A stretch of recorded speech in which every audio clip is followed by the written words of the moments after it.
अच्छा जुनैद, यहीं से आपकी बात सुन के मेरे जहन में एक और सवाल आया, जबकि मैंने कहा था 2 आखिरी क्वेश्चन है, अब make it 2 more last questions. Junaid, मेरा सेकंड लास्ट क्वेश्चन है कि आपके ख्याल में F7 को प्रिपेयर करने के लिए कितना टाइम चाहिए? हम अजम्पशन ले रहे हैं कि आप फिजिकल क्लासेस ले रहे हैं, फिर मैं इसी सवाल का एक पार्ट भी निकालूंगा कि अगर एक बच्चा F7 को रिकॉर्डेड लेक्चर्स में कवर करना चाहता है या घर बैठ के रिकॉर्डिंग देखना चाहता है, चाहे आप कराची में, कराची के बाहर है, आउटसाइड पाकिस्तान है, तो कितना टाइम लगता है उसके अंदर?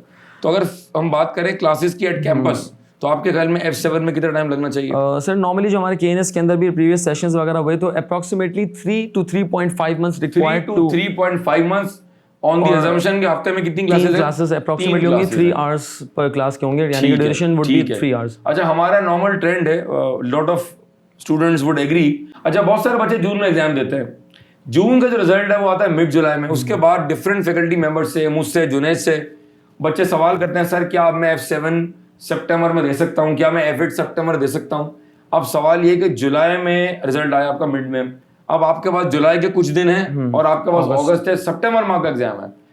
अगर आपने F7 दिया था और वो अनफॉर्चुनेटली आपने फ्लंक कर लिया, फेल कर लिया, वो एक डिफरेंट बात है। लेकिन अगर आप F7 सितंबर में फर्स्ट अटेम्प्ट देने जा रहे हैं, तो इन दोनों पर आपका क्या कमेंट होगा? फिजिकली इट्स इम्पॉसिबल, मतलब इम्पॉसिबल कहूँ या बहुत डिफिकल्ट सिचुएशन कहूँ, चैलेंजिंग है ना, चैलेंजिंग सिचुएशन, एग्जैक्टली 1.5 महीना बड़ी मुश्किल से आपके पास, क्योंकि अप्रोक्सीमेटली 1.5 महीना भी पूरा नहीं होगा जी, बिल्कुल ऐसे अप्रोक्सीमेटली 100 to 120 आवर्स के लेक्चर्स तकरीबन होते हैं, यानी कि क्लासेस होती हैं तकरीबन, तो डेफिनेटली उसको 1 या 1 मंथ्स या 1.5 मंथ्स के अंदर उसको कवर करना, that is very difficult challenging task है, ना करें तो बेहतर। ऑल्दो रिकॉर्डेड पे अगर स्टूडेंट्स करना चाहें तो कर सकते हैं, लेकिन उसको फिर अपनी टाइम एलोकेशन देखनी पड़ेगी कि 120 आवर्स को अगर आप 1.5 मंथ्स पे डिवाइड करें और पर डे के हिसाब से आप अपने देखें कि कितने आवर्स के आप लेक्चर्स व्यू कर सकते हैं, आपकी रिटेंशन पावर क्या है, तो उसके अकॉर्डिंगली फिर हर स्टूडेंट अपने सिनेरियो में उसको प्लान करें। असल में ये केस टू केस वेरी करता है। अब एक बच्चा कहता है जी मेरा एक ही पेपर है और मैं कहीं जॉब नहीं कर रहा, मैं ट्यूशंस भी नहीं पढ़ाता, मैं घर में टाइम अवेलेबल है,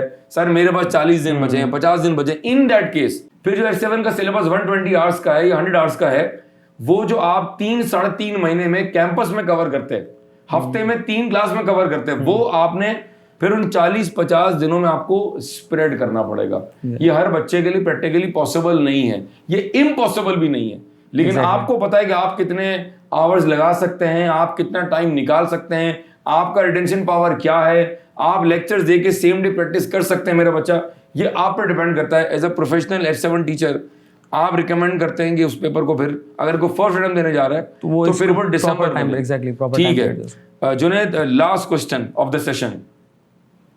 बच्चे हमसे मुलाकात करते हैं, आपसे डिस्कस करते हैं, व्हाट्सएप करते हैं, फेस टू फेस कैंपस से मुलाकात करते हैं, सर मैंने बड़ी मेहनत की, मैंने बड़ी जान मारी, सर मैंने इतने सवाल की प्रैक्टिस कर ली और सर अनफॉर्चुनेटली मेरा F7 का पेपर जो है वो फेल हो गया। तो मेरा अगर सवाल मैं यूँ रिफ्रेश करूँ, why do people fail in F7? आपको क्या कॉमन मिस्टेक्स या कॉमन ब्लंडर्स आप बच्चों से सुनते हैं जो उन्होंने पेपर में किए हैं, या आपको लगता है कि सर ये वजह से बच्चे F7 में फेल हो जाते? जी सर, सबसे जो बेस्ट पॉसिबल या यूँ समझ लें कि सबसे ज़्यादा जो रीज़न आपके पास है फेल होने का, that is the lack of practice. And I don't think कि स्किल्स के अंदर, जैसे कि सर रमीज से भी मेरी एक मतलब डिस्कशन हो रही थी, तो स्किल्स के अंदर F6, F7 और F9 ये 3 वो पेपर्स है जिनका पास रेट बहुत अच्छा है, यानी कि ग्लोबल पास रेट अगर देखा जाए, उसको थोड़ा ऑब्जर्व किया जाए, दैट इज अबव 50%। तो आई डोंट थिंक कि अगर कोई स्टूडेंट प्रॉपर प्रैक्टिस कर रहा है और वो अपने लेक्चर्स को प्रॉपर्ली नोट करता है, क्लास लेक्चर्स उसने प्रॉपर्ली नोट किए गए हैं और किट के क्वेश्चंस प्रैक्टिस किए गए हैं, मॉक एग्जाम्स, टेस्ट और ACC के जितने भी रिसोर्सेज अवेलेबल है, उन तमाम रिसोर्सेज को अगर वो अवेल करता है और अप्लाई करता है, तो I think there is no way out कि वो बच्चा फेल हो सकता है। तो आप ये कहना चाह रहे हैं कि F7 को पास करने के लिए एक बच्चे को ऐसे पढ़ना चाहिए जैसा कि उसको एक प्रोफेशनल पेपर पढ़ना चाहिए, तो कोई ऐसी रीजन नहीं है कि वो इस पेपर को फर्स्ट अटेम्प्ट में पास ना कर सके, ना करे। जुनैद, सेशन का बिल्कुल आखिर में अगर आप कोई टिप्स देना चाहें, कोई ऐसी बात बताना चाहें, कोई ऐसी 2-3 अहम बातें जो आज के सेशन का टेक अवे हो कि सर F7 को पास करने के लिए मुझे कोई आप बड़ी अहम बातें बता दें।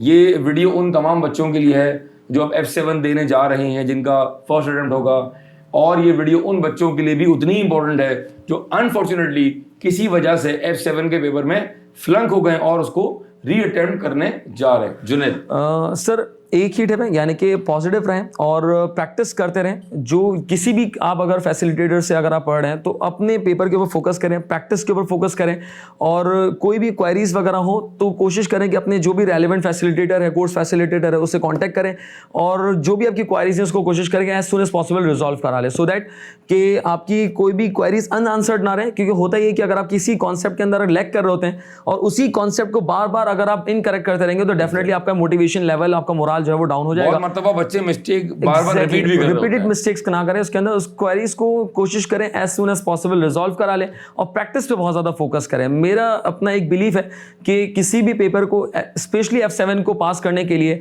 अगर आपने अपनी प्रैक्टिस पे बहुत ज़्यादा फोकस किया है तो आई डोंट थिंक कि आपको किसी भी किस्म के कोई इश्यूज फेस करने पड़ेंगे। So I think practice is the best और the punch line for this one, कि अगर आप प्रैक्टिस करते हैं तो practice and practice. Junaid, thank you so much. Thank you so much. आपने बड़ी वैल्यूएबल टिप्स दी हैं। Nice to meet you sir. Thank you. वो तमाम स्टूडेंट्स जो सर जुनैद खालिद से कैंपस में मुलाकात करना चाहते हैं वो हमारे रेलेवेंट एचडी के काउंसलर से कनेक्ट करके सर जुनैद खालिद से 1-to-1 सेशन में मुलाकात कर सकते हैं। आई होप कि this session will be useful for all ACCA student and specially for F7 students. इंशाल्लाह आपसे फिर मुलाकात होगी नेक्स्ट एपिसोड में केनस के एक और शाइनिंग स्टार के साथ। Thank you very much.